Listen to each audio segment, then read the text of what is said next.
What's up mga kababayan, News That Matters here. Dito sa video natin ngayon na ating panoorin itong mga nagbabagang balita. Nagsalita din itong si ex-senator Franklin Drilon dito sa ginawang pagtapya sa mga pondo ng ahensya ng gobyerno, no? Na kanyang winika na malinaw sa sikat ng araw na ang ginawa ni Tambalos Romualdez, Zaldico, ay isang pork barrel mga kababayan. Ako naman po, na bakit itong mga unsupported o undocumented programs na AKAPs mas mataas pa ang pondo kaysa sa mga ibang ahensya ng gobyerno. At kanya rin binutatan na hindi naman kailangan ng taong bayan ang ayuda sapagkat ang ayuda ay natatanggap lamang yan sa oras ng kagipitan kamukha ng kalamidad. Ngunit kung ang ayuda ibibigay ngayong napapanahon ang midterm election, malinaw di umano sa itong vote buying. Totoo nga naman. Pero bago ang lahat mga kababayan, huwag niyo po sana nakalimutan mag-like at subscribe para updated ka sa mga uploads ko araw-araw. At yun na nga no mga kababayan, napunta sa pork barrel no, itong mga tinapyasang pondo ng mga pulpul na Kongreso at Senado. Kung kaya't wika niya walang asenso kung mapupunta sa illegal na gawain ang pera ng taong bayan. Kung kaya naman hindi ko na patatagalin pa, ito na ang buong video. This budget is 10% higher than last year's. Kumbaga, mas malaki ang budget na to. Diba? Tumaas pa ang budget na to. And yet, this budget is so controversial because considering it's a bigger budget, the cuts in agencies that usually are related to social services and education are big. So let's start with PhilHealth. No 75 million peso subsidy. DepEd slashed 10 billion for computerization. CHED slashed 30 billion. SUC support slashed 3 billion. I believe the SWD, there was also an amount slashed. So ang tanong ko, Senator, you studied this budget. Saan napunta? Sa pork barrel. Pork barrel? You see, the pork barrel is are the realignments done by the members of Congress to fund their own projects. Ngayon, this is not provided in the General Appropriations Bill or the President's budget when it was submitted.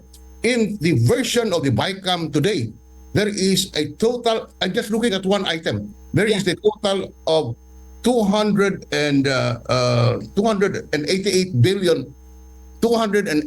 billion pesos added to the DPWH budget.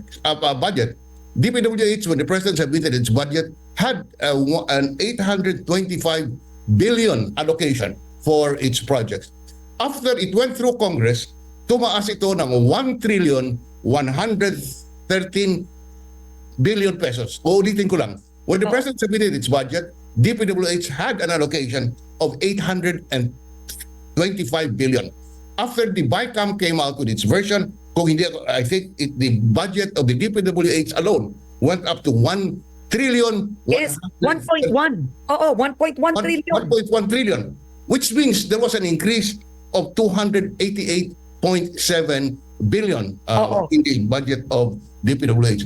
This is the pork barrel in DPWH alone. Hindi pa natin nakikita yung iba. But in DPWH alone, the pork barrel is 288.7 billion. Now, grabe no? How was this funded? Firstly, this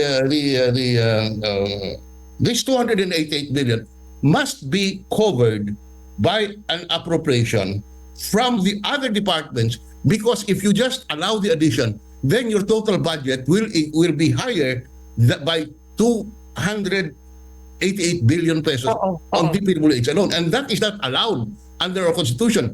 Congress cannot increase the budget submitted by the President. So what did they do? What they did was to get the appropriation of the other agencies in order to provide funding for the pork barrel. Where did they get it? 10 billion from the DepEd. They removed 10 billion from the appropriations of the DepEd. 50 billion from the four-piece program. 50 billion from the four-piece program of Agree ba kayo dun sa winika ni ex-Senator Drilon, mga kababayan, na itong mga pagtapyas no, sa pondo ng mga ahensya napunta sa pork barrel nila Tambalos Romualdez at ng mga pulpul na Kongreso at Senado? Grabe talaga. Tapos malalaman pa natin na itong mga pondo na ito ng AKAP ayuda gagamitin lang sa panahon ng midterm election na vote buying na. the Of the DSWD or the government. DSWD. 74 billion from the subsidy of PhilHealth. 30 billion from the CHED, etc., in order that the 288.7 billion pork barrel under the DPWH can be funded. So that's the situation. My question, how does this 288.7 billion additional in the DPWH budget, how does this look like? What does it say? Does it itemize each and every project per district, or is it a lump sum of 288 billion?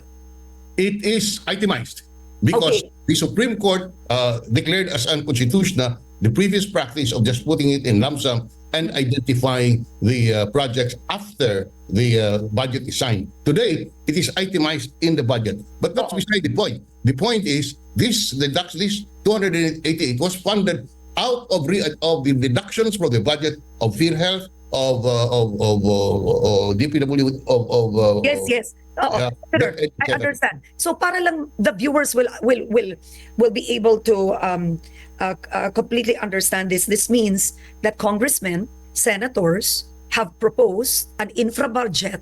Meron silang pet project sa isang lugar, distrito nila, and as I guess when you horse trade in the BICAM, you then say, I want this in. Ganon. Tama po yan. Sinusumite ng mga kongresista at senador ang kanilang mga pet projects doon sa kanilang chairman, respective chairman of the Senate and the House continued. Grabe. All right. Do all the majority congressmen and do all the majority senators have a project with the DPWH? Most, I cannot say for certain because I do not see all of the requests, but most of them would have DPWH insertions. But let me make it clear, Karen. I am not saying that all these congressmen and senators are pocketing this. Now, because, if implemented properly, pork barrel can have some use, can be useful. I repeat and emphasize, basta po tama ang paggamit ng pork barrel, yan po ay pwede makatulong sa taong bayan. Kaya yan po ang ating pinapakiusap. Sana na po isipin din nila ang taong bayan paggamit ng kanilang pork barrel. Oh, but it's a bit too late for that with the huge cuts in social services. So I Pero sa tunog ngayon ng mga pulpul na Kongreso at Senado, lalo na ito sinatambalos, mukhang hindi mapupunta sa maayos itong pork barrel, no? Lalo na't vote buying yan ang magaganap sa panahon ng eleksyon. I want to ask you this. Is that illegal? Is that against the Constitution? You use the word pork barrel, right? No, it is But not illegal. Karen, pork barrel is not illegal. Provided it complies with the conditions set forth in the Constitution and the Supreme Court. Supreme Court said you cannot have a lump sum. You must identify the projects before the budget is signed. Under the Constitution, your pork barrel, your insertions cannot increase the budget of the president, which is amidst the Congress, because that is prohibited. And therefore, what happens is that they realign budgets from the other departments in order to fund the pork barrel. And having said that, the pork barrel, Karen, is not an original Filipino invention. Galing po ito sa Amerika. All right. So I want to ask you this. Is it unconstitutional that the budget of the DPWH, which is now at 1.1 trillion pesos, stands higher than the education budget? So overall, if you include DepEd, CHED, etc., it will all be something like 900 million, right? DepEd alone, 700 something million. Pero is this unconstitutional? The Constitution provides that the education sector shall have the highest priority in the allocation of public funds in the budget. And I repeat, it is the education sector, not the DepEd alone. Now, so it's a definition of what the education sector is, and historically, the education sector budget has been interpreted to include DepEd, include CHED, include SUCs. TESDA. Ang TESDA ba kasama? To my recollection, kasama. I may be wrong, but certainly DepEd, CHED, SUCs, they are part of the education sector. And I do not have the totals, but to judge whether it is violative of the Constitution, you must add this agency's budget in order to determine what is the budget for the education sector. Yes. Currently, a tally has been made, and it comes out that the DPWH is higher. Well, in that case, then it is unconstitutional. It is in violation of the Constitution.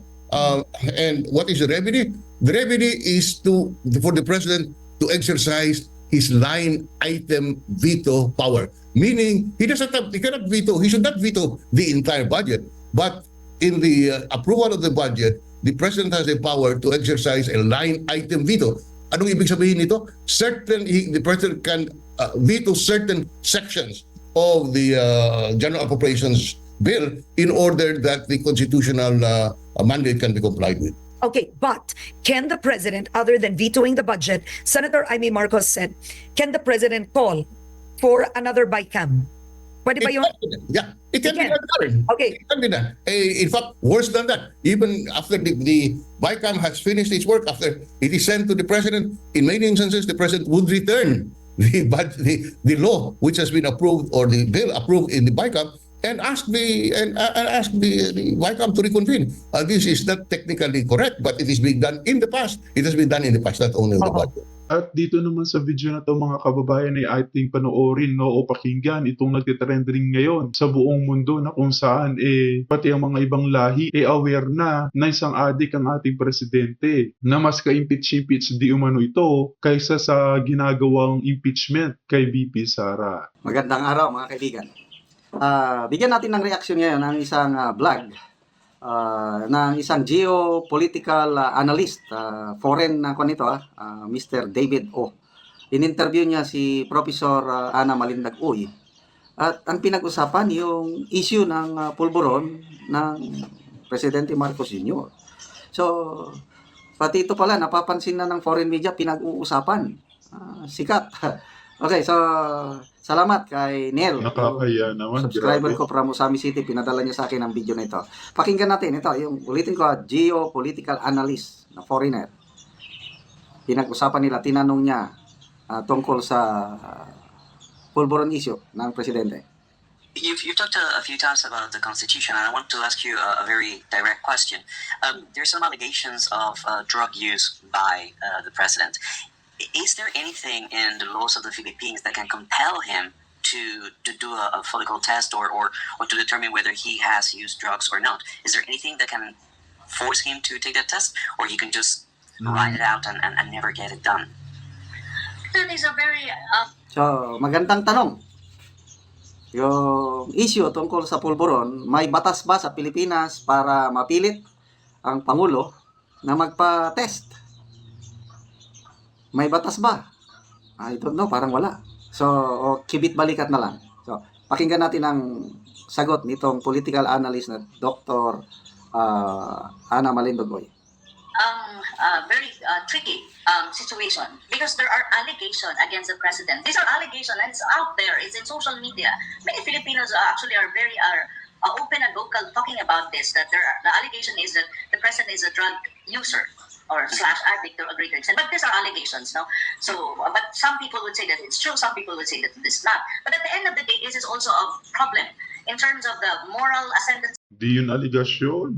Totoo po yun mga kababayan. Kung kayong aking tatanungin, naniniwala ba kayo na itong pulburon video totoo? Paki-comment nga yung opinion sa ating comment section mga kababayan ng ating mapag-usapan. Dahil kung ako lang, malinaw no, sa sikat ng araw na magpahanggang ngayon gumagamit itong si Bongbong Marcos ng pulburon kung kaya takot na lamang na magpa-hair follicle test. Kasi kung wala tinatago, sana dati pa sinagot niya na ang katanungan, nagpa-test na siya. Pero magpahanggang ngayon, ayan, kibit balikat. Kasi nga, totoo, na isang adik. Itong si Junior, no? And integrity of the presidency, of the office of the president, and of the president. So actually, there's a call for him to take a drug test to put a stop to this issue first and foremost, and for people to focus on what is important, and that is governance and taking care of, taking care of whatever kind of governmental function that he needs to attend to. Because right now, Filipino are focusing on this kind of personal issue. That's a personal issue as far as I'm concerned. However, the president is not taking it seriously, and I don't know why,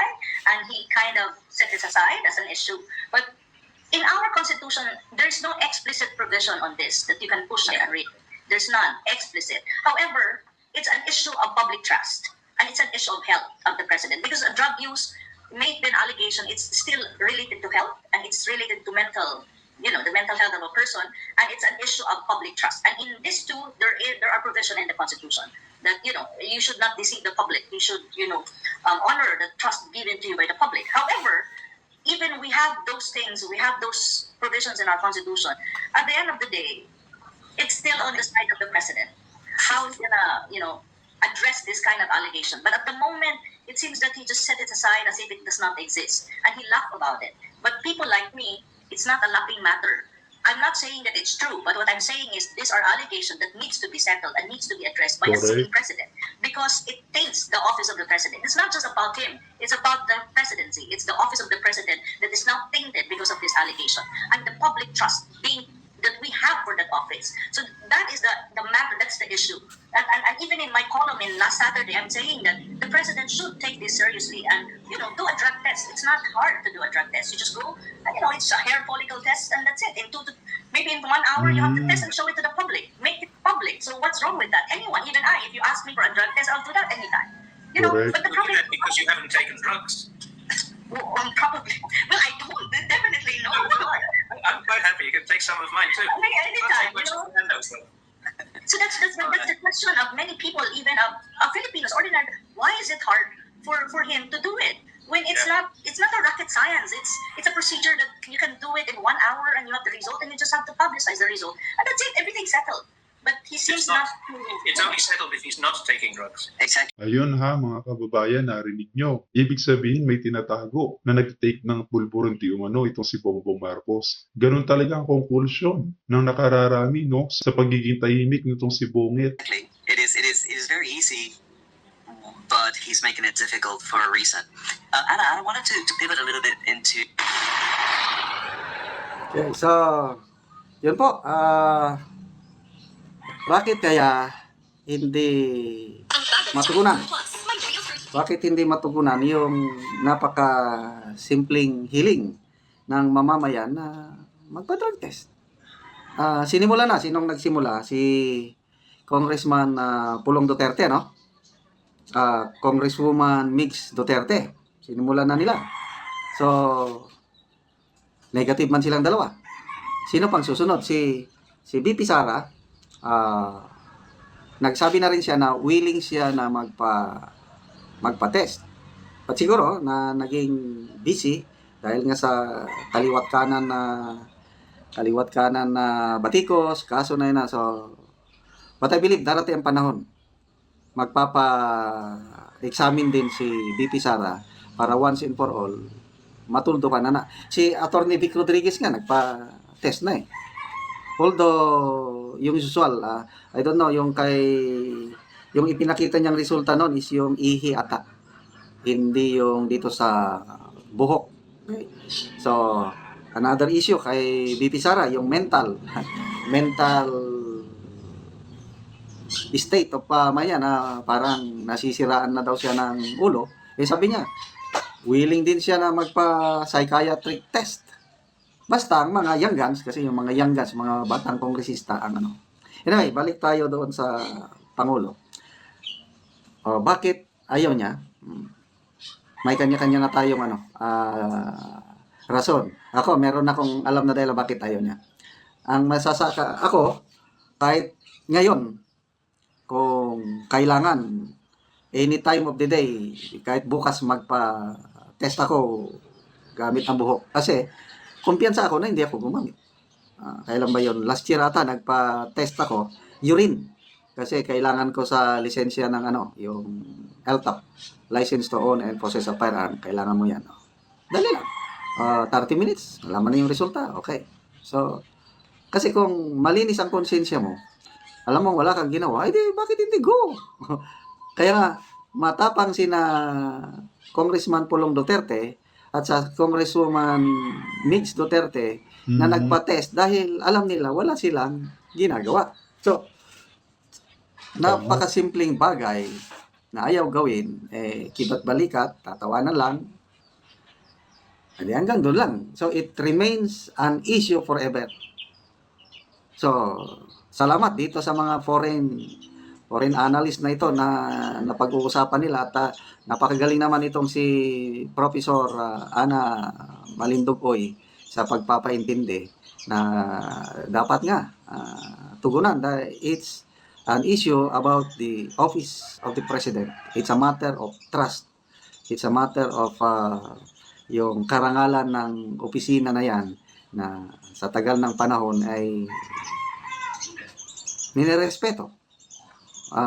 Very sacred office dahil Pangulo ng bansa yan eh. So sana darating ang panahon na matuldukan itong issue na ito at malaman na ang totoo. At yun na nga ng mga kababayan, narinig natin itong mga nagbabagang balita. Nadala nila kami si Karen Davila, ex-Senator Drilon at General Macanas. As always mga kababayan, kita na lang ulit tayo sa ating next vlog. Huwag niyo po sana kalimutan mag-like at subscribe para updated ka sa mga uploads ko araw-araw. Maraming po salamat mga kababayan. Ingat and God bless.